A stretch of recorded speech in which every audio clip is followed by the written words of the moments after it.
Hello to everybody in Minnesota. Paul here with Allie from Compliance. Hello. Yep, Allie says hi. We have an update for you. Your state has implemented a retirement savings program. You can find all of the details by just following the links in this email. If you remember, it will take you inside the Backstage HR and explain your obligations, and it'll have a chart in there that you kind of need to pay attention to.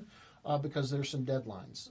Allie, you want to give them just a couple of details on what's happening? Yeah, so most of you are probably familiar with this. We shared an update about it last fall, I believe, and the effective date is coming up. It's April 1st.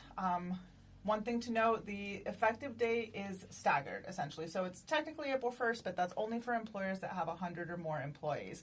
I know we do have a couple of members who fall into that range, but even for those of you who don't, we'd recommend going into Backstage and reading the update and kind of just getting an idea of what you'll be looking forward to. The good thing is it's a state-run retirement plan, so, I mean, the details are going to be taken care of by the state. It's pretty low effort for you as the employer, with the exception that you are in charge of payroll deductions.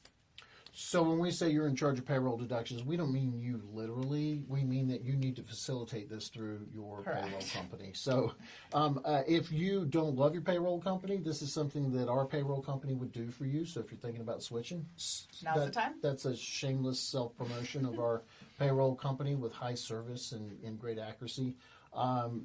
Again, if you log in, you're going to find the deadlines listed for the size of employer you are. The final deadline for the smallest of you, that's with between 5 and 9 employees, is on January 1st of 2028. Good news about this, you don't have to make any contributions, but you do need to tell your employees about this program, and that could involve and probably should involve an update to your employee handbook. The state does not require you to put this in your employee handbook, but I think it's probably a pretty good idea. Yeah, it's a good idea to have the benefit policy in there. And if you, as a quick note, this only applies if you don't already offer some sort of qualified retirement program.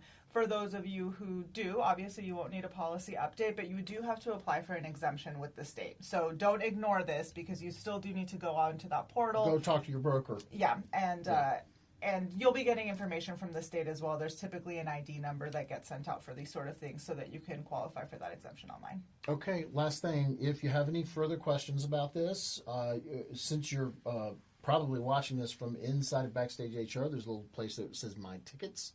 You can just click on that and you can submit your question to us, and one of our experts will get back to you very quickly. Anything else? That's it. Thank you, Allie. Thanks.